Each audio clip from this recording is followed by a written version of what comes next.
memang kenapa kan terjadi banyak spekulasi, kesimpulan-kesimpulan, bahkan bukan hanya dari Islam ya, dari beberapa orang-orang pendeta sendiri itu pun banyak melakukan contoh. Dia mengatakan hidup bersama orang tuanya, ayahnya menjadi tukang kayu, lalu dia beranjak dewasa sebagaimana tradisi bangsa Yahudi, dunia pendidikan, ada belajar. Kalau kita mohon maaf istilahnya, dia itu ikut sekolah SD dulu, masuk sekolah SMP, masuk sekolah SMA, habis itu levelnya dia kuliah dan seterusnya, sehingga dia mendapatkan gelar sebagai rabi. Untuk mendapatkan gelar sebagai rabi, dia itu harus sudah punya istri, sudah berumah tangga, karena nanti pasangannya juga untuk akan mengajarkan kepada jemaah. Dan itu, kisah seperti itu, tentu rentan usianya ketika dia berumur dari usia 13 sampai ke 29. Nah, kisah hidupnya ini tentu tidak dicatat. Kalau dicatat, itu bisa mengguncang imannya Kristen. Makanya, orang-orang Kristen, mohon maaf ya, pasti akan menolak ketika Yesus misal dia itu punya istri, pasti akan menolak. Masa Tuhan punya bini? Kan bahaya, kan gitu. Makanya kisah hidupnya itu hilang, tidak tercatat. Masa-masa dia, padahal kalau kita mau menggunakan akal sehat, kisah hidup seseorang di usia emas itu harus tercatat, karena di situ banyak menorehkan sejarah. Mestinya harus tercatat. Ini tidak ada dihilangkan. Bahkan ada Injil Thomas, yang dimana Thomas itu murid Yesus. Beberapa pernyataannya dikutip di dalam kitab Yohanes. Bahkan teman-teman Kristen sering mengambil dalilnya, ya Tuhanku dan Allahku. Itu pernyataan Thomas diambil dalilnya, tapi kitabnya ditolak.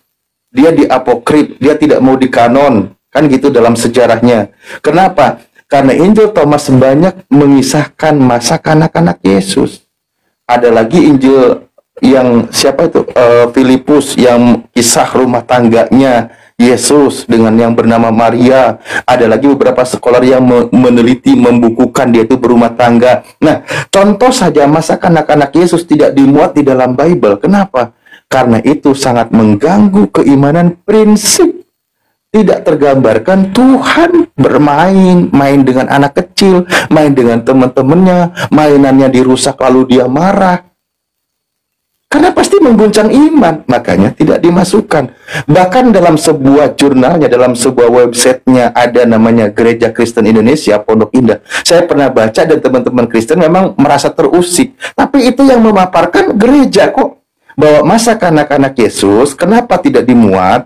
Karena itu tidak menarik menurut mereka dan bisa mengguncang keimanan. Oh iya dong, masa kanak-kanaknya nakal, bengis, sering berantem. Masa Tuhan berantem sama orang lain? Lagian juga ini teman-teman sebayanya apa nggak tahu yang mau dilawannya itu adalah Tuhan? Nggak takut apa? Kan gitu. Sekali mukul ada yang sampai nangis laporan sama bapaknya. Bapaknya itu anaknya laporan kedengaran sama bapaknya Yesus yang bernama Yusuf. Nah, Yusuf marah sama bapaknya, marah sama Yesus. Itu ada kisahnya. Itu dikisahkan. Saya bisa aja tampilkan datanya sih, tapi kepanjangan. Tapi saya narasikan aja dan saya tidak ngarang. Dan itu yang membuat ceritanya itu dari kalangan Kristen. Dan itulah kenapa banyak disembunyikan. Kalau di Islam, mau dia berumah tangga, dia menikah, sah-sah aja, orang dia manusia sempurna kok. Dia cowok sejati kok. Cowok tulen kok, kan gitu. Itu Bang. Terima kasih Bang. Emang jawabannya yang masuk itu ketika saya cari tahu jawaban-jawaban di mana-mana itu ya cuma di Muslim. Setiap saya bertanya ke teman saya, ya masuk di akal jawabannya. Kadang kayak gitu. Lalu ada usul dari teman saya, coba sekali lihat cara ibadahnya orang Muslim, lalu bedakan dengan gereja. Penasaran saya, lalu datang ke masjid dari saya nggak ikut sholat kata orang kan, saya hanya melihat. Setelah mereka selesai, saya ikut keluar, lalu saya berpikir itu orang Muslim kalau berdoa berarti meminta kesungguhan kepada Tuhan. Sedangkan kami, berkatilah Tuhanmu, lalu masukkan uang, cium kaki bayi anak kecil itu, cium kaki patung Yesus. Itu kadang saya, kenapa iman kami kayak gini, kayak orang bodoh. Demikianlah Bang. Ya, itulah memang ajarannya. Ajaran Kristen maksudnya, tapi bukan ajaran Yesus. Ajaran Yesus, bahkan dia mengatakan tidak ada yang dihilangkan, apalagi 10 perintah Tuhan, prinsipnya. Dilarang membuat patung. Iya kan? Itu hukum yang tidak ditawar. Tapi kenapa malah kalian cium patung? Kan gitu. Itu berlawanan, saya bilang. Padahal Yesus sendiri tadi mengatakan di dalam Matius 5 nomor 17 sampai seterusnya, ketika dia tidak meniadakan hukum Taurat dan kitab para nabi, bahkan dia berkata, jika hidup keagamaanmu tidak lebih baik daripada ahli Taurat dan orang Farisi, kamu tidak akan menduduki kerajaan surga. Kan dia berkata seperti itu. Dia harus lebih baik keagamaannya, praktek ibadahnya. Kalau dia tidak menghilangkan, berarti ketika Nabi Musa sujud, para nabi yang lain, Yakub sujud, semua para nabi sujud, Yesus pun sujud. Dan faktanya memang Yesus ketika ada taman Getsemani, dia berdoa kepada Elohim, dia bersujud kok. Menghadap kepada Tuhan, kan gitu. Ya, dia berdoa kepada Tuhan. Ya, itu yang seperti saya lihat. Itu. Ketika Muslim beribadah, dia tunduk dia. Tapi pas kami hari kebaktian itu banyak yang kesurupan, banyak yang disiram air. Jadi saya bingung sendiri di sana di gereja. Dan satu lagi poinnya, coba contoh aja. Bunda Maria, ini gambar fotonya, ilustrasinya, dia selalu tertutup pakaiannya, auratnya. Dia pakai kerudung. Iya kan? Dia tertutup pakaiannya. Itu ciri orang Yahudi di mana aturannya memang harus tertutup auratnya. Nah, itu juga yang diterapkan oleh umat Islam. Umat Islam justru wanitanya, maksudnya kaum perempuannya, dia menutup auratnya, apalagi ketika dia beribadah. Ini yang anehnya, kadang-kadang foto Bunda Marianya dipajang di gereja, Bunda Marianya tertutup pakaiannya, tubuhnya dia pakai jilbab, yang datangnya pakai topeng. Ada patungnya juga itu Bang. Itu dia. Di dalam. Tapi ya kalau abang sudah merasa resah seperti itu, ya cobalah mulai berpikir lagi secara logis, berpikir lagi, minimal begini bang, minimal tuh begini. Coba ketika Anda baca Bible, kalau mau Anda berpikir sehat, minimal dulu nih, banyak-banyak baca pernyataan Yesus. Itu pernyataan Yesusnya lah. Karena itu prinsipnya, coba. Seandainya nih, ada pernyataan orang lain yang secara prinsip berlawanan dengan pernyataan Yesus, ini adalah kekristenan. Maka Anda harus ambil satu prinsip, omongan Yesus yang harus dipegang karena dia tokoh utamanya, kan gitu. Ibarat kami para ulama menyatakan apapun ketika berlawanan dengan hadis Rasulullah, karena hadis Rasulullah adalah sebuah ajaran, ya maka patokannya hadis Rasulullah, kan seperti itu. Nah, cobalah kau baca pelan-pelan pernyataan Yesus dan ingat, sebelum peristiwa penyaliban, karena pernyataan Yesus sebelum peristiwa penyaliban itu banyak diterima oleh akal, logis, dan lebih pemahamannya Yudaism ajarannya. Tapi kalau sudah bangkit dari kubur, wah berkata ya itu udah mulai aneh-aneh. Makanya baca, coba. Ya betul itu Bang. Ada juga saya bertanya, saya kasih tahu teman saya Yohanes kan namanya. Saya bilang sama dia, saya tertarik masuk Islam. Dia ngajak baku saya. Kenapa kamu mau salibkan 2 kali Tuhan kita? Ayo kita baku katanya. Bilang begitu teman saya.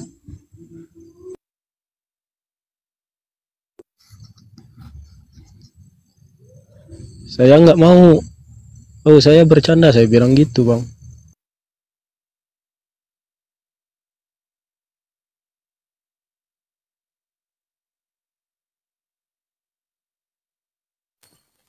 Masih ada lagi Bang yang mau diungkapin? Udah, Bang. Oh malah. Enggak, itu di bawah ada yang minta abang coba ungkapin aja terus bicara gitu kan. Biar kita menyimak. Minta apa itu, Bang? Ya keluh kesahnya mungkin disampaikan. Silakan. Ya, kalau kesannya nggak ada sepertinya, Bang. Cuman ada niat sih, saya mau mualaf. Cuman nanti saya pulang dari Alhamdulillahirobbilalamin. Udah niat juga, udah bagus Bang Abang. Udah sebenarnya udah masuk Muslim, cuma belum ikrar aja ya Ustaz Alif ya. Baru di pintu gerbang, kuncinya belum diambil. Tapi ingat Bang, masalah umur kita nggak ada yang tahu loh Bang. Kita nggak ada maksa ya di sini, teman-teman yang di bawah yang typing. Kita nggak ada maksa di sini. Kita cuma ngasih pelajaran ya.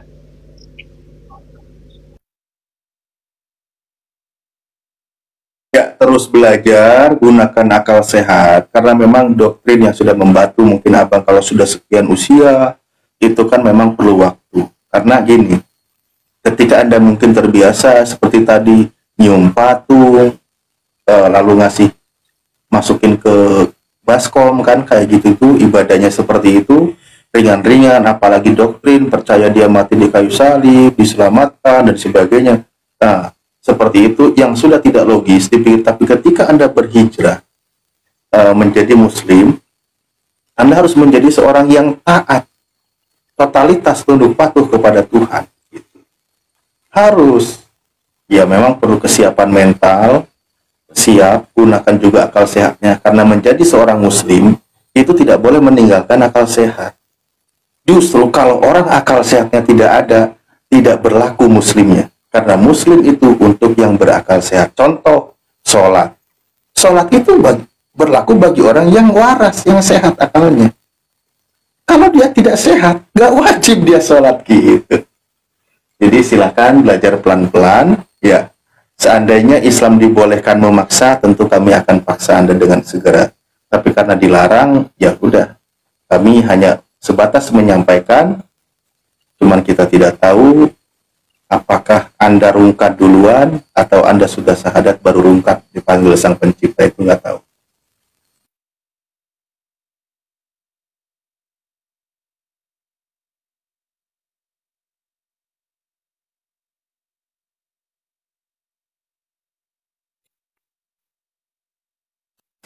maaf, Bang. Ya, dimaafkan. Dikeluarkan saya ini. Wah, keluar sendiri Bang. Nggak ada, itu keluar sendiri. Itu Bang Krisna kayaknya sinyal itu seperti biasa kayak kemarin Bang Krisna. Nggak apa-apa, nanti minta naik lagi aja. Nanti mungkin saya pulang dari Lombok, Bang. Ada niat mau masuk Islam, tapi nunggu Bang. pulang dulu. Ini posisi di mana sih? Gimana, Bang? Nah, posisi di mana?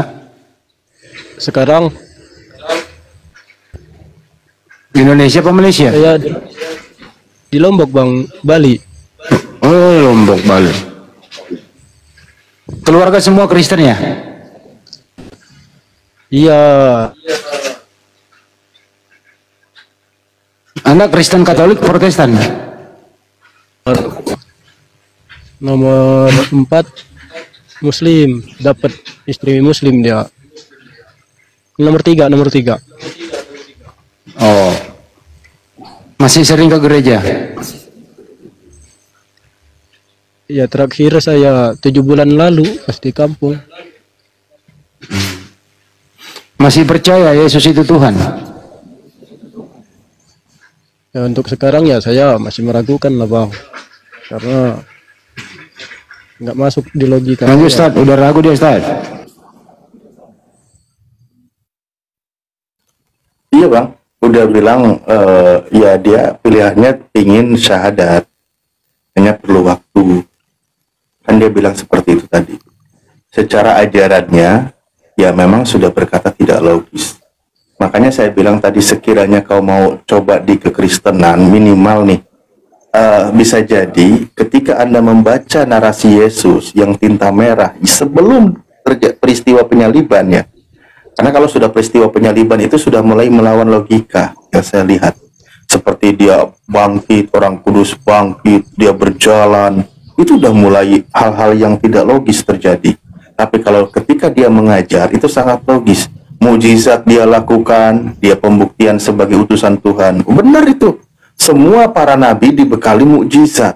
Karena dia sebagai wakil Tuhan di muka bumi untuk menyampaikan firman Tuhan. Pembuktiannya melawan kehebatan pada masanya, zaman Nabi Musa. Nabi Musa bisa bermujizat membelah lautan, merubah tongkat menjadi ular dan sebagainya. Karena sihir waktu itu lagi trending, lagi ramai-ramainya para ahli sihir, kan gitu. Tuhan membekali mujizat. Begitu juga Yesus. Zaman tabib, kedokteran, orang bisa menyembuhkan. Nah, Yesus diberikan mujizat, menyembuhkan yang buta dan seterusnya. Bahkan menghidupkan yang mati. Ketika Yesus menghidupkan yang mati, dia berkata apa? Semua ini dilakukan untuk membuktikan kalau dia itu utusan Tuhan. Jadi mujizat yang dia lakukan semata-mata tiada lain adalah untuk menunjukkan kalau dia itu utusan Tuhan. Hanya kadang salah pahamnya teman-teman Kristen, mujizat yang dilakukan oleh Yesus, itulah kehebatan Yesus yang dia lakukan, membuktikan dia itu Tuhan. Nah, itu kesalahpahamannya. Padahal tidak seperti itu. Makanya ya itu ya, pelajari lagi sekiranya mau pelajari, lalu nanti kita cari pembuktian. Karena ajaran Yesus itu dia berpesan, jadi orang-orang setelah Yesus itu tidak akan dibiarkan yatim piatu, tidak akan dibiarkan terombang-ambing dalam kegalauan, kebingungan. Makanya Yesus meminta kepada Elohim agar diberikan penolong yang lain setelah Yesus pergi. Karena ajaran Yesus pada prinsipnya itu masih berlanjut. Baru 3 tahun dia mengajar. Yesus baru 3 tahun mengajar, tentu pelajaran belum tuntas. Kalau kita sekolah SD 3 tahun belum lulus, minimal sampai kelas 6. Makanya masih banyak yang ingin aku sampaikan, kata Yesus. Masih banyak yang ingin aku sampaikan, tapi kamu belum sanggup untuk menanggungnya. Karena belum sanggup menanggungnya dan Yesus harus pergi. Makanya dia minta tolong kepada Tuhan, akan diberikan nanti penolong yang lain yang akan menyampaikan, membimbing manusia ke dalam seluruh kebenaran, kan gitu. Tetapi apabila ia datangnya itu roh kebenaran, ia akan memimpin kamu ke dalam seluruh kebenaran. Sebab ia tidak akan berkata-kata dari dirinya sendiri, tetapi segala sesuatu yang didengarnya, itulah yang akan dikatakannya, dan ia akan memberitakan kepadamu hal-hal yang akan datang. Itu yang diminta oleh Yesus, roh kebenaran yang akan memimpin manusia, orang-orang masuk ke dalam seluruh kebenaran. Makanya Al-Quran hadir, surah Al-Fat ayat 29, surah lain mengatakan, Bismillahirrahmanirrahim, Huwaladzi arsala rasulahu bil huda wa dinil haq liyudhirahu ala dini kulih. Gitu. Jadi semua akan ditampakkan ke dalam ajaran agama itu. Nah seperti itu. Zaman Yesus belum sanggup menanggungnya mereka. Pelajaran-pelajaran materinya itu belum sanggup, tapi Yesus harus pergi. Makanya dia minta penggantinya nanti yang akan mengajarkan manusia ke dalam seluruh kebenaran. Dan ciri-cirinya, dia menyampaikan itu bukan dari dirinya sendiri, tapi berdasarkan apa yang difirmankan atau yang didengarnya. Makanya ketika ada wahyu Al-Quran surah An-Najm, dia berkata apa? Nabi kami menyampaikan, wa ma yantiqu anil hawa in huwa illa wahyu yuha. Nabi kami disuruh mengucapkan bahwa aku berkata-kata bukan dari diriku sendiri, aku menyampaikan sesuai dengan apa yang diwahyukan oleh Allah kepadaku.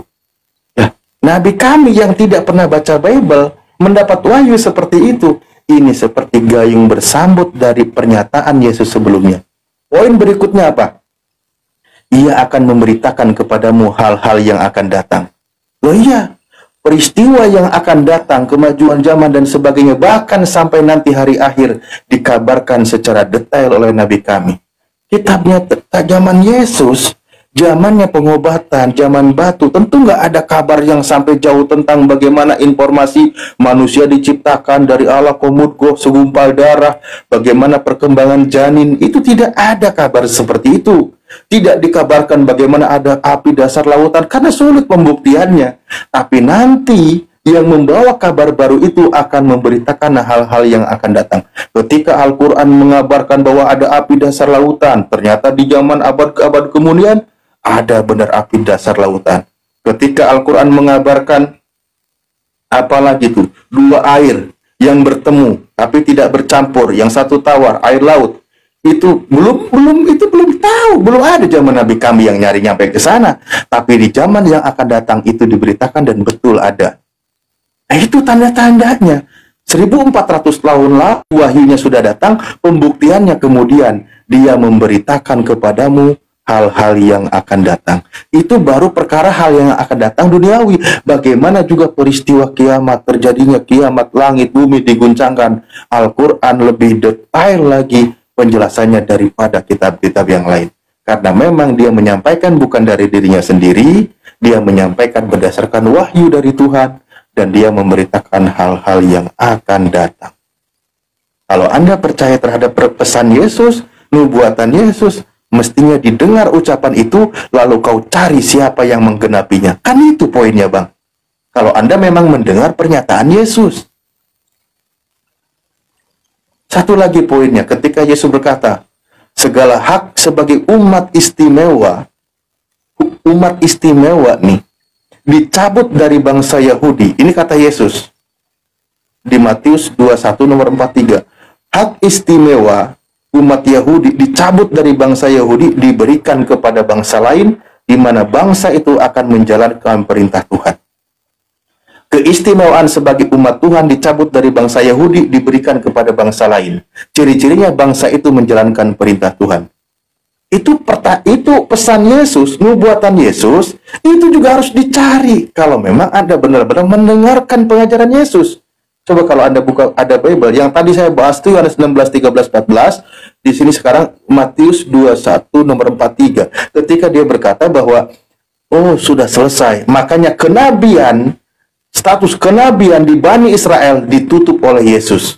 Dan ketika ditutup oleh dia, sudah dicabut hak istimewanya, diberikan kepada bangsa lain.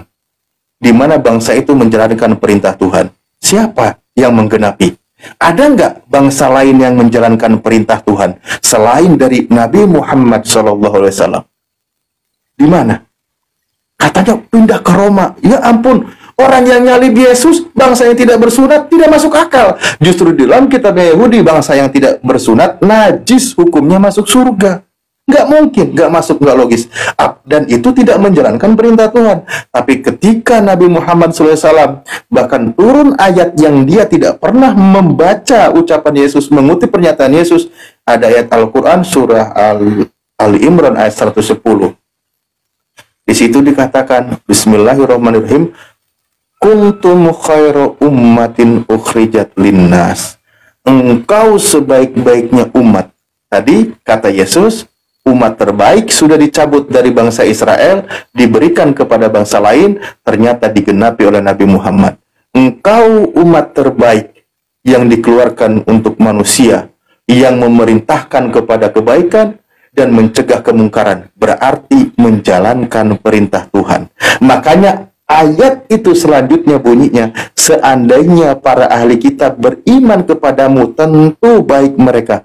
Sayang sekali di antara mereka ada yang beriman, namun kebanyakan mereka itu fasik atau menolak. Karena mereka nggak mau menerima kebenaran. Begitu saudara. Begitu saudara.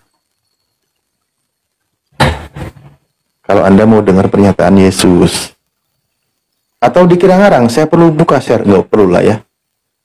Silakan. Nggak perlu lah, Pak. Ini kalau syarat masuk Islam itu apa sih, Bang? Ini kan ada teman saya kamu ke masjid aja katanya. Kalau mau bagus hari Jumat. Kenapa?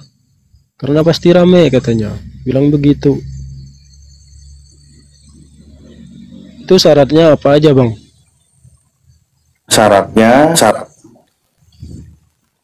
siapin kambing. Enggak. Syaratnya menjadi seorang muslim, satu, dia berakal sehat, ya, tidak majnun. Kedua, mengucapkan 2 kalimat syahadat, berikrar asyhadu alla ilaha illallah wa asyhadu anna muhammadar rasulullah. Aku bersaksi tiada Tuhan selain Allah, dan aku bersaksi bahwa Nabi Muhammad adalah utusan Allah. Ketika Anda berakal sehat dan mengucapkan 2 kalimat syahadat, maka sah Anda menjadi seorang muslim. Bukan setor, bukan harus bayar sekian, bukan. Justru malah di dalam Islam, ketika orang itu mu'alaf, malah dia mustahik zakat.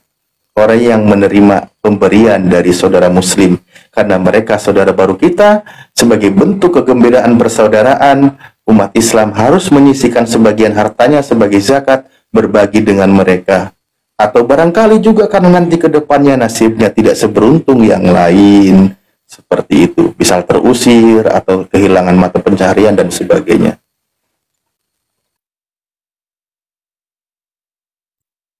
Baiklah Bang, terima kasih ya Bang. Nanti kalau saya sudah resmi menjadi mu'alaf, ya saya syahadat lagi di Komal Abang lah. Nanti insya. Ya. Siap. Jadi itu ya. Kalau di Komal, syaratnya ada sinyal, kuota cukup, ikuti bimbingan, mengucapkan 2 kalimat syahadat, maka sah menjadi seorang muslim. Secara administrasi kenegaraan, kirim foto KTP, tanda tangan, nanti KTP itu bisa dirubah karena sudah ada sertifikat bukti Anda seorang mu'alaf, merubah statusnya yang sebelumnya non-muslim menjadi muslim. Begitu Bang. Ya betul, harus on cam. Iya Bang. Bang, kalau insan itu apa Bang? Teman saya pernah bilang kita itu insan. Tapi saya Insan itu insan. manusia. Anas, insanun. Insan itu artinya manusia. Dari kata Anas yang Allah ciptakan. Iya. Baiklah Bang, terima kasih. Nanti kayak gini dulu, nanti dulu. Kalau kita syahadat ke masjid itu sertifikat kita sudah diberi dari sana Kak? Di masjid disaksikan banyak saudara itu sangat bagus, ya kan? Iya. Dan masalah sertifikat sebenarnya tergantung ada legalitasnya atau tidak. Misal dari sebuah yayasan. Kalau di masjid itu ada yayasannya, ada sekretariatnya, ada yang mengeluarkan sertifikat, ya bisa dikeluarkan. Kan gitu. Kalau di sini kita teman-teman atas nama Yayasan Apologet Islam Indonesia, maka juga ada kebolehan untuk mengeluarkan sertifikat secara hukum sah gitu. Ya, maksud saya kan sertifikat itu cuman ada di komal-komal online gini kan? Apa Enggak. masjid Di ada, offline juga ada. Yang penting di situ benar-benar ada sekretariatnya yang memang mencatat membuat sertifikat. Gitu loh. Oh iya Bang. Nanti saya inilah pikir-pikir lagi. Saya matengin dulu pikiran saya. Siap. Terima kasih. Satu poin begini Bang ya. Satu poin begini. Ingin saya sampaikan. Ketika Abang mengucapkan 2 kalimat syahadat, ini saya serius nih ya. Saya buka kamera. Ketika Abang mengucapkan 2 kalimat syahadat, contoh di Komal TikTok seperti sekarang ini. Misal nanti ada guru kami juga Bang Cuma hadir. Disaksikan sampai 2.000, 5.000 orang. Belum lagi direkam di YouTube. Disaksikan puluhan ribu orang. Mungkin nanti bisa sampai jutaan orang. Dari sekian juta orang, minimal 10%-nya orang-orang non-muslim ikut tersentuh, ingin mengucapkan 2 kalimat syahadat, pahala jariah bagi Anda. karena Anda bisa menginspirasi orang lain untuk turut mengucapkan 2 kalimat syahadat. Barang siapa yang menunjuki orang jalan kebaikan, maka pahala kebaikan bagi. Itulah hebatnya di dalam Islam. Seperti itu. Jadi bagian dari syiar, bagian dari dakwah. Itu salah satu manfaatnya kalau ada dokumentasinya, kalau terekam di sosial media. Jadi di sini misal di bawah ada yang agak ragu, ingin syahadat, bingung, Anda mengucapkan 2 kalimat syahadat, yang lain mendengar tersentuh dengan kalimat Anda, menambah yakin, saya juga ingin cepat menyusul. Alhamdulillah, jadi ladang pahala untuk Anda. Bagaimana ternyata ribuan orang bisa terinspirasi dengan kalimat syahadat Anda. Barang siapa yang menunjuki kebaikan dan orang itu melakukannya, maka pahalanya seperti pelakunya. Itulah hebatnya di dalam Islam. Seperti itu, Bang. Ya. Tapi semuanya dimanapun boleh, tidak ada yang salah.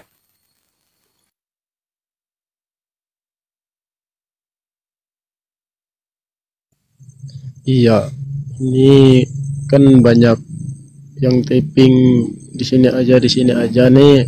Buat teman, maaf nanti dulu. Saya pikir dulu dan saya mau kompromi dulu sama orang tua. Nah, sedangkan saya kan jauh nih dari orang tua. Beliau juga sedang sakit. Takutnya nanti nambah pikirannya. Orang tuanya masih non-muslim, Bang? Iya, dia. Ya kalau orang tuanya non-muslim, abang syahadat ya pasti dia marahin. Ya makanya Bang, jadi takut dia nanti kepikiran, banyak pikiran. Begini ya, sedikit menambah pemahaman aja. Ya, ini dalam perspektif Islamnya ya, perspektif Islamnya. Poin pertama adalah Al-Quran mengabarkan Bismillahirrahmanirrahim wa wasainal insana. Jadi Allah itu mewasiatkan kepada manusia. Sementara di sini tidak mandang agamanya dulu.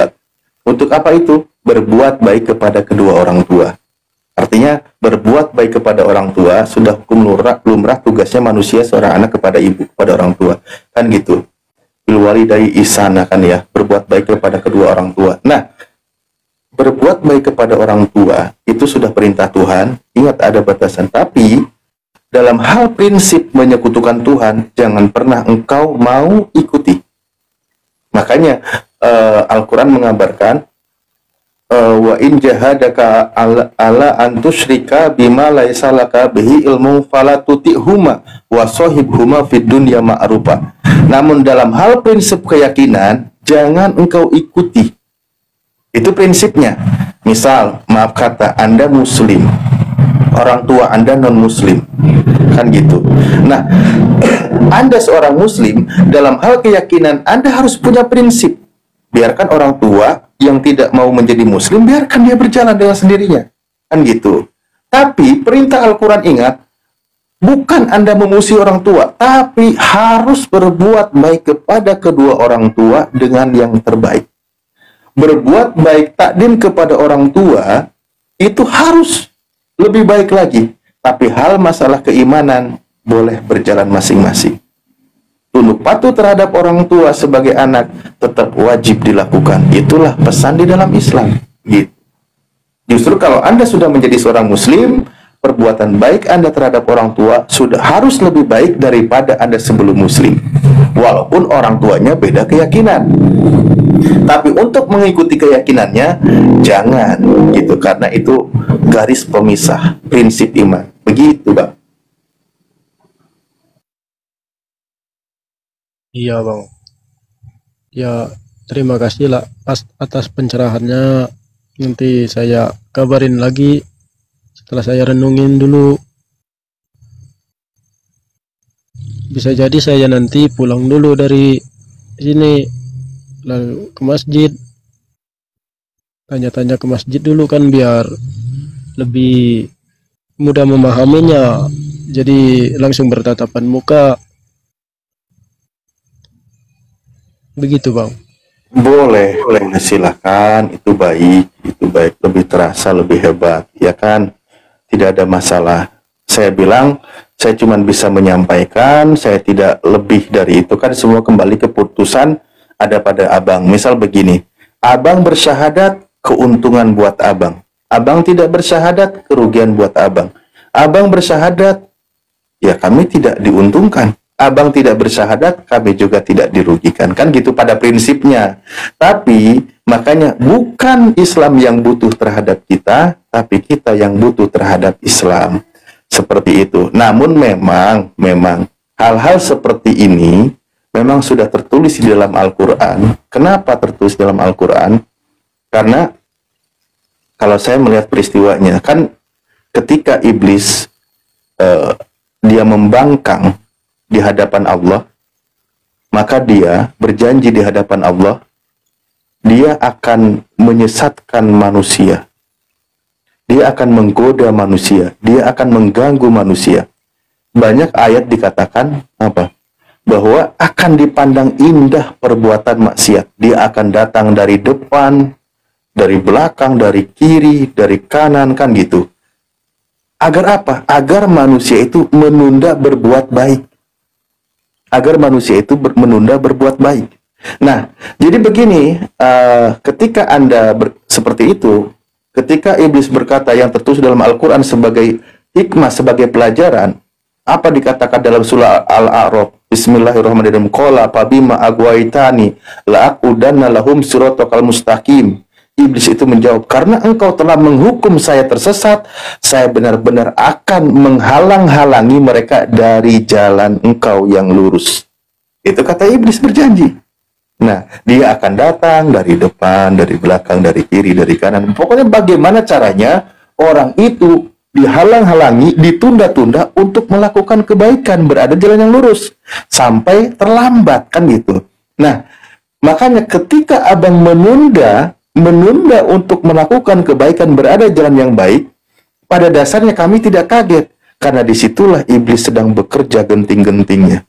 Karena di sini orang akan berada di jalan yang lurus, maka akan membuat sebuah rencana yang walaupun itu seperti dianggap baik, tapi intinya agar orang ini menunda berbuat baik gitu. Karena itu janji iblis di hadapan Allah, "Fabima agwaitani la'aqudanna lahum siratal mustaqim."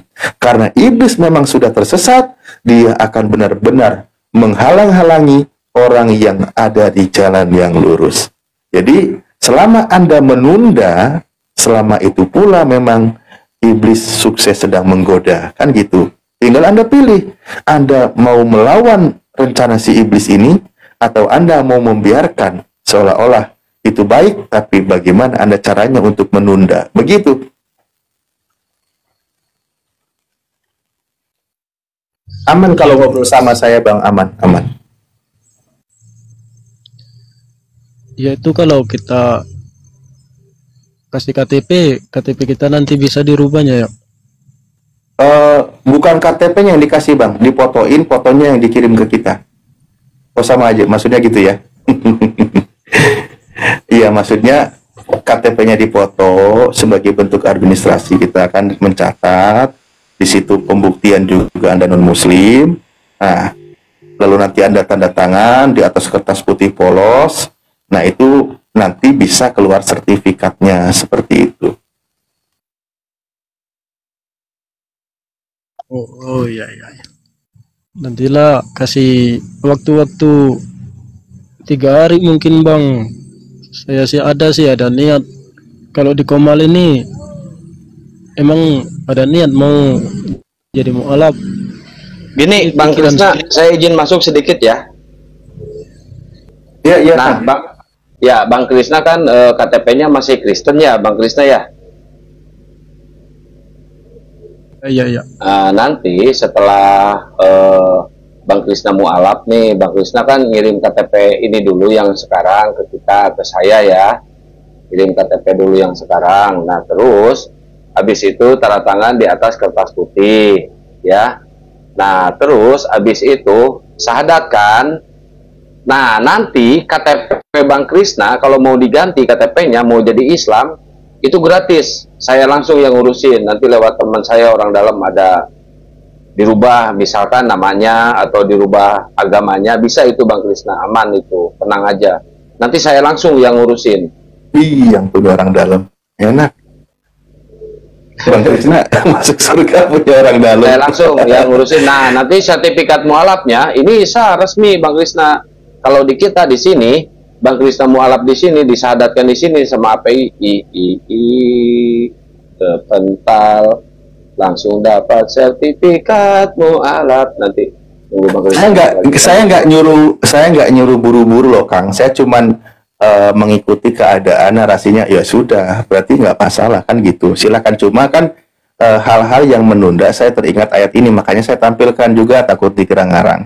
Jadi selama kita menunda karena kita dihalang, itu kan kita sedang dihalang-halangi. Ya selama kita menunda, selama itu pula ya iblis yang sedang berada di atas angin gitu kan. Pertanyaannya, kita mau mengikuti keinginan iblis atau melawan kan gitu. Ya betul, setuju saya Ustaz Ali. Kepental lagi ya kayaknya Bang Krisna, karena Bang Krisna dari kemarin Bang Krisna ini terkendala dengan sinyal ya teman-teman ya. Dari kemarin tuh udah 2 pertemuan sama saya kemarin sama tiga kali pertemuan. Tapi mudah-mudahan naik lagi.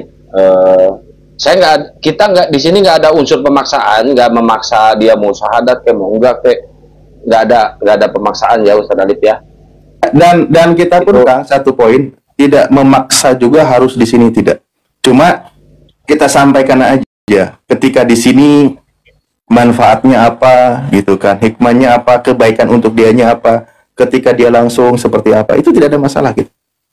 Betul, setuju saya. Kadang-kadang kan netizen salah paham kan, jangan dipaksa gitu kan. Kita nggak ada maksa. Kalau mau syahadat silakan, nggak juga nggak apa-apa. Assalamualaikum warahmatullahi wabarakatuh. Waalaikumsalam warahmatullahi wabarakatuh. Pak Ketua, gimana kabar Pak Ketua? Akang. Alhamdulillah, kabar Akang baik. Om Handi, Bunda Rahma. Ya baik. kalau macam-macam nanti typingnya saya matikan typingnya. Kadang salah paham juga.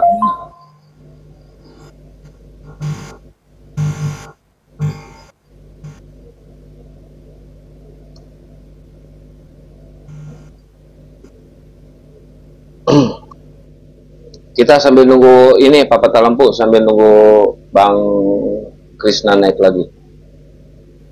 Iya, kemarin kau tiba-tiba itu Kang rungkat ya kemarin. Kemarin rungkat. Iya. Iya, yang kita asik-asik ngobrol itu tiba-tiba. Iya, cuma pelanggarannya aneh. Pelanggarannya kemarin tuh tiba-tiba rungkat tuh pelanggarannya aneh. Oh, kok bisa? Iya, kata TikTok, live ini dibatasi karena Anda open cam, muka Anda terlalu ganteng dan takutnya mengganggu para gadis dan janda di sini. Itu pelanggaran. Wah, parah ini.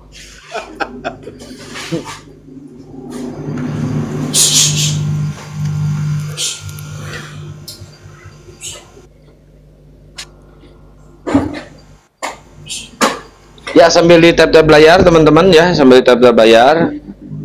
Mudah-mudahan Bang Krisna naik lagi. Kita pastikan insya Allah malam ini beliau bersahadat. Amin, amin, amin. Tumben nih. Saya mau menjelaskan masalah ini, masalah apa? Sertifikat mualafnya, Ustadz. Itu penting buat administrasi beliau. Iya. Yang belum follow host ya teman-teman, ini akun baru Akang, silahkan di follow ya. Ini akun baru guys. Saya juga akun tinggal satu nih yang paling bungsu. Iya, di follow semua akun yang di atas teman-teman, ini muslim semua. Ini narasumber muslim terkemuka di dunia dan di akhirat guys.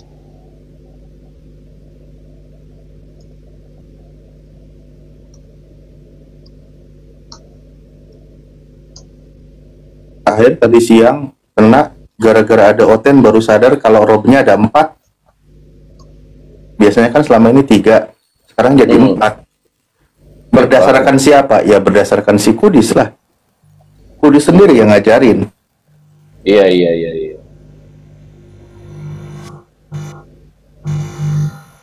Lock oranye diklik teman-teman, lock oranye diklik ya, lock oranye diklik. Biar nanti kalau lab tuh ada tanda.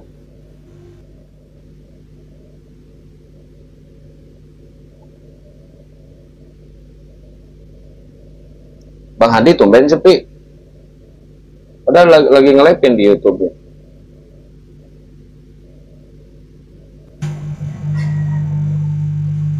Terima kasih teman-teman atas follow-nya.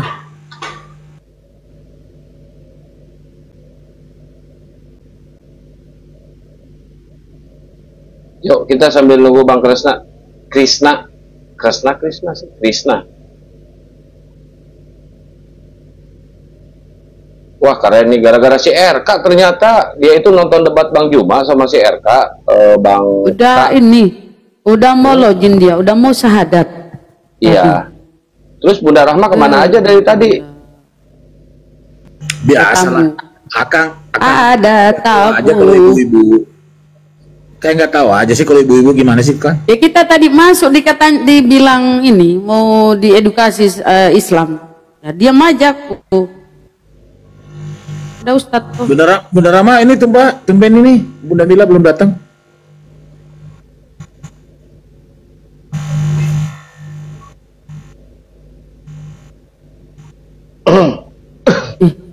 Jaringan kok ndak ada kah? Ndak apa pepetah? Saya bilang Ke Jakarta tumben juga. Bunda Mila belum datang. Ya aku telepon sibuk bentar lagi. Nggak kerasa ya ternyata umur saya udah makin bertambah ya kan. Aduh. Ya nikah bang, cepatlah nikah. Berkurang. Iya berkurang. Ya iklan Makasih dulu. banyak kadonya. Kadonya. Host, iklan dulu host. Kalau ada Siap, teman-teman siap. Kristen di bawah yang sudah ragu-ragu dengan imannya, silahkan naik. Nanti dapat edukasi dari Bang Alif. Karena nih Komal ini kan di-live-kan ke mancanegara nih. Silahkan teman-teman Kristen yang sudah ragu dengan imannya, kalau mau mualaf silahkan. Kalau mau diskusi dengan atau bertanya kepada Ustadz Alif silahkan. Khusus yang udah ragu-ragu aja ya, silahkan. Terima kasih, silahkan. Ragu dan lemah ya mungkin ya. Mulai lemah imannya, mulai ragu, bolehlah kita bertanya. Tapi kalau udah mulai lemah imannya, sama Akang aja lah konsultasinya. Lemah imannya sama. Kalau sama Akang apa ketua tambah rumit. Iya. Jadi kenapa yang menemui Paulus itu disebut Kristus palsu? Karena menurut Tapi Yesus ya di dalam Matius 24 apa kata Yesus 24 26 ya. Sebab sama seperti kilat memancar dari sebelah timur dan melontarkan cahayanya sampai ke barat. Demikian pula kelak kedatangan anak manusia. Nanti rungkap lagi Kang. Katanya kelihatan Wah ganteng. iya ya. Eh, Maaf, lab Anda dibatasi karena muka Anda terlalu ganteng untuk menyiarkan lab ini. Wah, kurang ajar TikTok. Parah. Tapi Pelanggarannya kacamatanya nggak nggak cocok, Akang. Kacamatanya nggak keren, kurang bagus, nggak cocok itu. Mana ada sih yang keren, suara Ustadz Alif aja sama Bunda Rahma nggak keren, nggak bagus. Kacamata lagi dibahas. Aduh. Bener terus, bener kurang bagus, bukan nggak bagus, kurang bagus. Pakai yang ini loh, yang apa aku bilang, yang keren-keren. Jadi Bunda Rama, Akang, saya sempat kaget juga sih. Ya mungkin baru pertama dengar sih. Kalau tidak salah itu ada beberapa hari yang lalu saya ikuti live-nya itu Romualdo. Jadi ternyata katanya Katolik Syria itu tidak ada kitab Wahyu. Iya, kitab Wahyu itu yang paling terakhir itu di kanon. Enggak, maksudnya di Bible Bible Katolik Syria itu tidak ada kitab Wahyu. Itu mereka nggak tahu itu ada di kitab Wahyu. Nah sekarang kalau semuanya begitu kan, iya, maksudnya menjadi pertanyaan loh, kok bisa kok sampai sekarang ada gitu loh.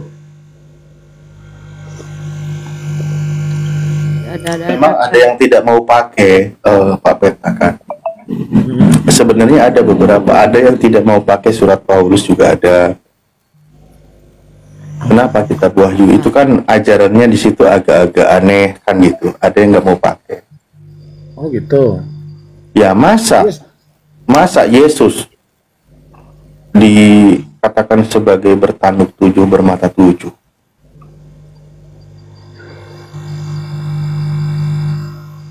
Cerita-cerita fantastis, cerita-cerita halusinasi, kayak film-film dunia. Belum lagi perang naga.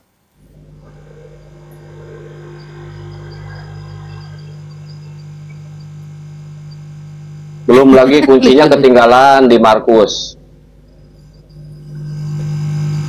Markas. Iya, kunci surganya kan ketinggalan di Markus kan. Jadi sekarang ini Yesus itu berada di gerbang surga, bukan di dalam surga, karena kuncinya belum diambil di siapa?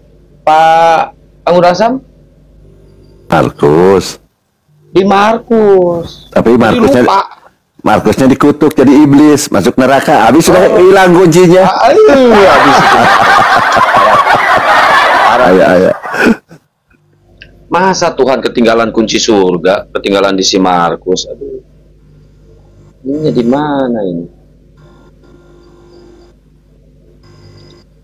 Ya, makasih banyak teman-teman yang sudah tap-tap layar ya. Semoga jempol kalian duluan masuk ke surga ya. Kalau hidung, mata, telinga nanti nyusul aja setelah jempol kalian masuk ke surga, karena dipakai untuk sedekah tap-tap layar ya. Dikredit guys ya. Tapi jangan takut, tapi tetap akan masuk surga semuanya ya, walaupun belakangan ya. Insya Allah keren. Yang tidak tap-tap layar,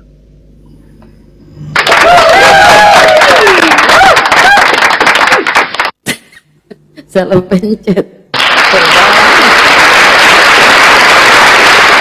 kita Bun lagi live di YouTube.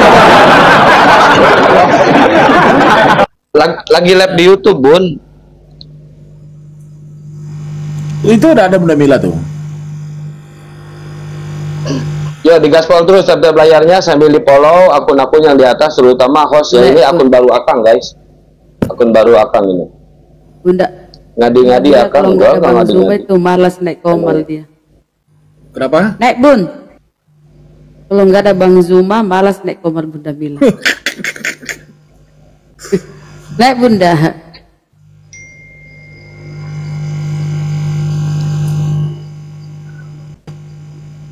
Ya, syukur jazakallah khairan kasiron yang sudah follow-follow yang di atas ya. Makasih banyak, kalian emang the best. Pokoknya mah kalian mah terbaik lah ya. Beda sama umat sebelah, tetangga sebelah yang notabene adalah sebarokokok ya.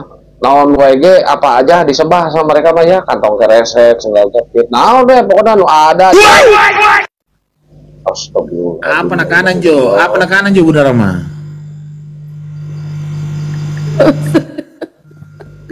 Pitikan akan aja. Naik Bun. Naik Bun. Naik Bun. Bunda Mila. Itu ada. Duh, Itu kan pagi-pagi. songkat kuku coba. Assalamualaikum. Ternyata Pagi-pagi bagus. udah digibahin. Pahala gue banyak bener hari ini. Waalaikumsalam warahmatullahi Bunda wabarakatuh. Rahma Dengar di akan bawah. biar nggak ngegibahin tapi dia ketawa sinis. Berarti dia juga ikutan tuh. Ini room debat bukan room curhat. Kok jadi room curhat sih? Saya minta pendapatnya Bun. Bagaimana kacamatanya Akang? Akang. Mana Nggak lihat? cocok kan mukanya itu. Tunggu. Coba balik, Akang. Jangan bergerak. Coba balik. Tunggu, jangan bergerak dulu. Tunggu. Saya ambil ini dulu. Ambil kacamata satunya. Tunggu dulu. Ambil kacamata satunya. Ambil tempat satunya. Jawaban Bunda Mila Allah, nanti Rahman, akan menentukan banyak berapa lama ada di atas komal. Tunggu sebentar. Terlalu besar kacanya. Astagfirullah.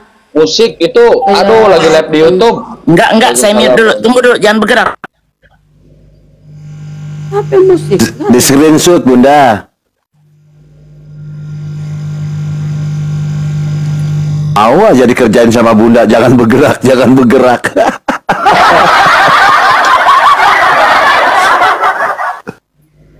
Tuh. Kemana? Sebentar. kayak lagi pelantikan Tuhan aja.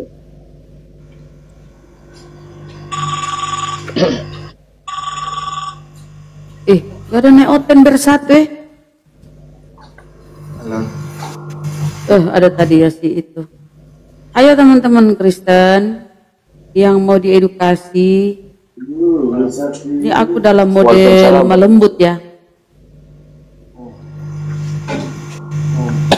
Hai.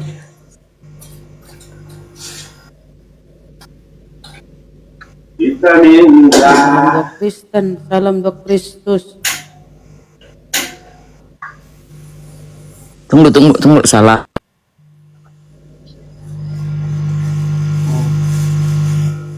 Nyanyi. Bisa di-kick kita, Gosam. Akang ini strong kalau kita nyanyi-nyanyi. Tolong teman-teman di bawah di tap-tap, Bunda Mila, semua yang ada di atas, terutama hostnya itu, yang gantengnya masih kurang kelihatan.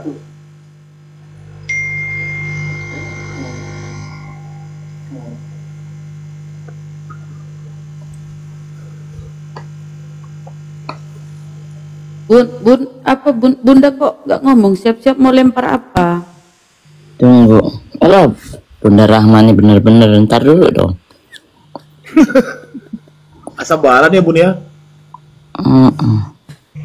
Kan yang apa namanya? Jam berapa? Subuh di situ Bun. Subuh. Enggak, udah 7.30. Kang, coba tatap diriku sini. Pagi. Mau dikasih tuh oleh-oleh. Nah itu kan.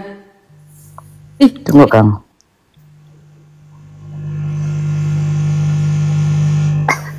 Wow. Wow, apa buaya ya? Bagus itu. Cuman sayang barusan lagi bibirnya jelek gitu. Ya, diulang, coba diulang, kasih lagi coba. Jangan. Makasih banyak. Sehat selalu ini kan ya. karena akun baru, jadi harus support sebagai perempuan, sebagai temen, jadi harus di ini. Ada ustadz nggak yang ngerti? Oh, Bang Peta aja aku tanya. Bang Peta, aku tuh menyampaikan unek-unek. Sudah aku tulis panjang lebar, sudah aku DM orangnya. Kenapa cuman Akang yang dapat, Bun? Karena dia yang open cam, yang lain kan enggak. Ya Allah. Bunda Rama jangan open cam. HP saya ini baru diperbaiki, ntar retak lagi. Aduh. Izin ada informasi lagi nih. Bom barusan WA lagi nih. WA apa Bang Andi? Si Bom lagi nih. Kemana kalian waktu saya masuk di room Faruk? Saya jawab, waktu itu saya ke Golgota mengenang sejarah ada yang terkutuk di tiang salib. Luar biasa balasannya. Dia jawab lagi, berani nggak diskusi? Saya jawab lagi, kami sedang diskusi, penonton lagi rame. Malam ini karena topiknya Salam 2 Kristus, gara-gara RK ini ada yang mau mualaf. Gitu. Dia belum baca, tunggu lagi jawabannya. Wow. Pokoknya bom itu jawabannya selalu menyakitkan kalau dari saya. Pusing dia, apa lagi ini jawabannya gitu loh. Selalu ketus emang. Kemarin kan sempat saya lewat. Jaksa penuntut umum Polawan. Komalnya dia, itu dia bahas. Gua nggak peduli saya, penonton saya dikit atau banyak nggak peduli saya. Saya ini kan, saya kan pewarta gitu, pewarta Injil. Nggak pusing saya. Nah, kalau pewarta, ya sampaikan dong, baca dong yang Yeskiel 23 sampai ke bawah, Amsal 7, 18, 19 gitu ya. Keluaran 20 gitu. Kidung Agung ya. Bahas itu sakar kuda gimana gitu loh. Jangan yang disampaikan ajaran kasih. Sakar kuda itu apa Bang Handi? Kenapa Bu? Sakar kuda itu apa? Ya keluaran 20 itu Yeskiel itu anunya seperti sakar, bukan sakar kan? Anunya seperti jakar kuda. Masa akar Z. Cakar. katanya. Anunya. Iya. Tadi Bunda mau apa, Kali Bun? kalau seperti Udah bilang? sakar kuda. Mau ngomong apa? Iya, Bang Handi ini motong-motong aja. Maksudnya nih mau tanya dosa nggak? Dosa nggak? Kan saya mau DM orang, mau ngasih tahu bahwa jangan suka ngegibahin orang di Komal. Itu kan sama dengan nyabutin bulu ayam diterbangkan ketiup angin. Bisa nggak mungutin balik? Nggak bisa kan? Nah, tapi karena saya mau DM nggak dibaca-baca, nah itu penyampainya gimana jadinya ya? Ya nggak apa-apa, Bun, karena kan udah dikirim kan, udah di DM kan. Iya, tapi nggak dibaca-baca. Belum dibaca-baca, mungkin ya itu, mungkin belum sempat, atau mungkin barangkali dia apatis, atau mungkin Nggak berani buka. ya bisa aja, bisa jadi. Iya, ya udahlah, nggak apa-apa lah berarti. Oke. Tugas Bunda Rahma ya mencari teleponnya ya, Bun.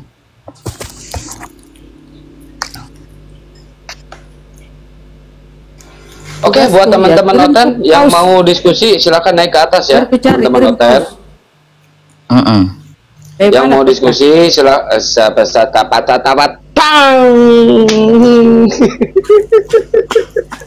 Kenapa akun baru lagi, Kang? Karena ketombak itu maksudnya. Iya. Kenapa kok Reza nyuruh saya turun? Kau mau naik sini gantiin? Biar gua kasih paus, Kang. Terlalu jangan ditanggapi, udah, Bun. Udah. Ayo teman-teman noten yang mau diskusi, yang mau debat ya, yang belum paham tentang kitabnya sendiri, tentang Bible ya, Bible atau gospel, gosok pelan-pelan, silakan naik ke atas ya. Kita kasih tahu, oh ternyata di Bible itu ajarannya seperti ini gitu kan, ajaran kalian itu. Saya yakin sekelas pendeta aja kalian tidak akan paham tentang Bible ya, tentang kitab kalian ya. Aduh, atau celik lah. Nah, gitu pokoknya nama ya. Ayo naik ke sini ke atas ya. Kita ajarkan ya. Mau si Bom ke, mau siapa ke, yang mau belajar silahkan naik ke atas ya. Silahkan. Tadi kata Bang Handi, si Bom ngemis-ngemis terus karena udah gip-gipnya dan penontonnya udah berkurang ya, udah berkurang. Jadi dia iya sejak dia kalah dari Gurunda kita, dia hancur ya, Kang ya, si Bom. Itu dia. Kalau jadi, kemarin tolong dihajar Bunda Ratna, kalau kita ke sana sama aja kita ngeramein Rum Kapir. Biar dia ke sini, kalau dia ke sini kita hajar, tenang aja. Kalau kita ke sana ngapain ngeramein Rum Kapir? Betul, setuju.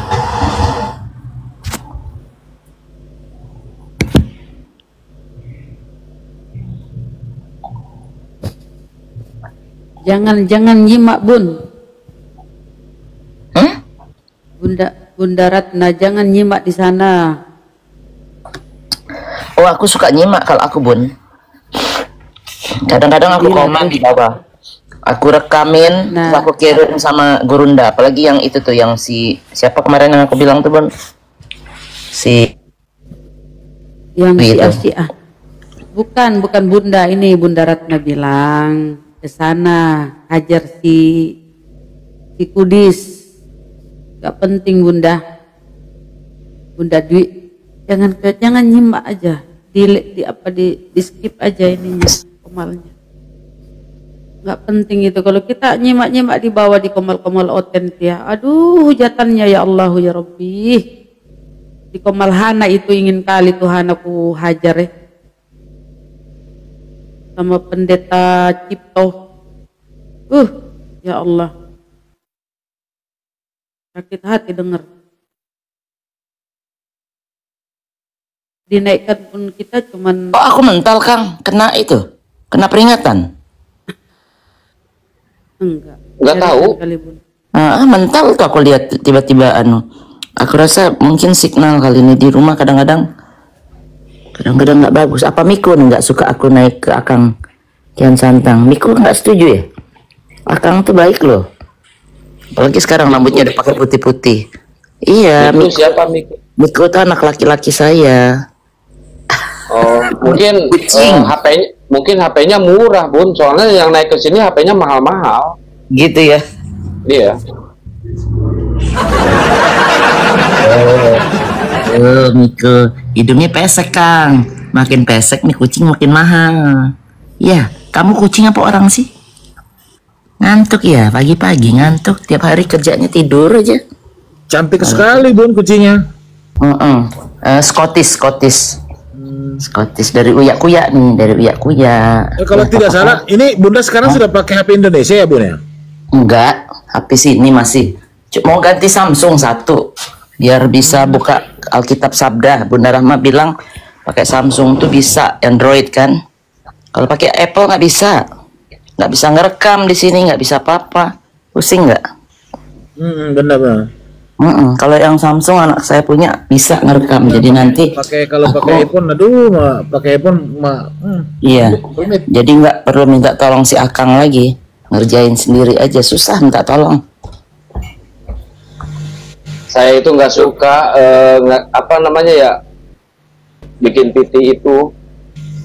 Kan aku nggak pernah buka Komal sendiri, Kang. Kalau nggak pakai PT, roomku ini nggak rame, nggak ada yang lihat kali itu. Iya. Paling nggak ada. Ini mah kalau Akang nggak suka bikin PT kayak gip kayak gitu kan. Kecuali PT debat baru Akang share. Tapi nggak apa-apa juga lah. Mana Bunda Rahma kok turun? Waduh, kena juga dia. Katulistiwa, saya kan orang Indonesia, pasti bisa lah. Cuma kadang-kadang kalau singkatan saya masih banyak nanya. Banyak bener singkatan orang Indonesia, segala PT lah apa kemarin, terus macem-macem lah. Ya aku nanya-nanya lah. Kan Bunda Rahma guruku.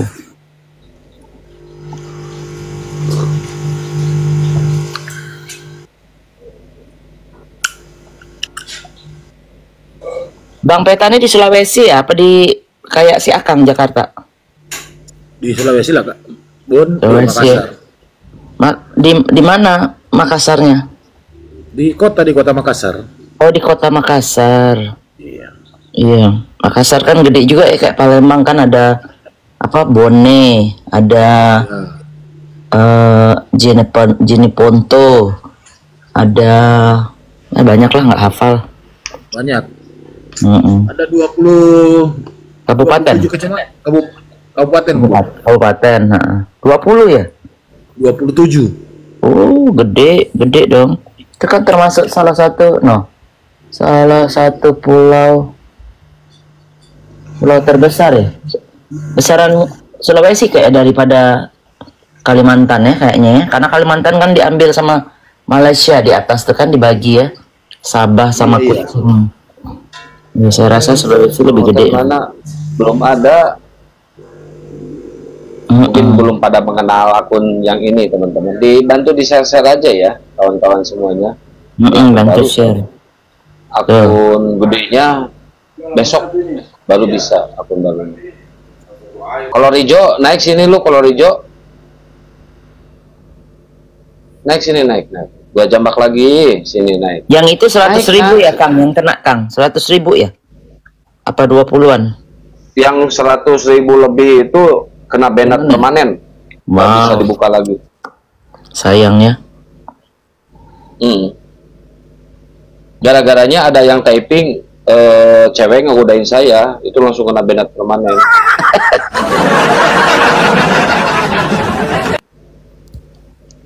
GR bener nih si Akang ya, bener-bener deh.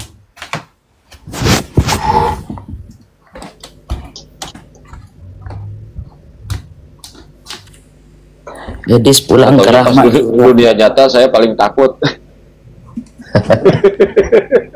Biasa. Weh, kalau itu Shalom. Jadi ya, jadi Yesus itu adiknya Adam berarti ya? Betul Bang. Iya, Adam kedua. Adiknya Adam. Iya, Adam kedua. Itu adik asli apa adik ipar atau adik tiri atau adik gimana itu? adik kayak Ishak itu adiknya Ismail. Nah, gitu, Bang. Adik. Oh iya, paham saya paham. Iya. Nah, lu manggil ke Adam apa manggil ke Adam? Kan bukan nabi kalau di sana ya. Ya kakek dong Adam. Bapak dong, bapak. Bapak. Tapi kalau tapi kenapa? Tuhan apa kalau ke Yesus lu manggilnya? Ya, tapi kenapa lu ke Yesus manggilnya papi? Papi. Oh, kalau aku mah paman, Bang, paman. Aku. Oh, paman Yesus. Baik, paman. Oh, paman Yesus. Nyebutnya gini, paman, Bang. tapi Gini. kakek sama paman berarti ya? Iya. Jadi hubungan Daud dengan Yesus itu. Tangkap tadi. Berapa ekor kan? Segera cuma 2 ekor Ji. Aduh, noise ini Pak Peta. Lanjut Kojiro. Ya, jadi hubungan Daud dengan Yesus itu sama seperti hubungan Muhammad dengan Abu Talib. Ya kan? Muhammad punya bapak Abdullah, Abdullah punya bapak Abdul Muthalib punya anak satu lagi namanya Abu Talib. Nah, Daud bapaknya Adam bapaknya Tuhan punya anak satu lagi namanya Yesus. Nah, gitu, Bang. Tuhan punya anak satu lagi namanya Yesus. Ya, makanya Yesus. Berarti Yesus ini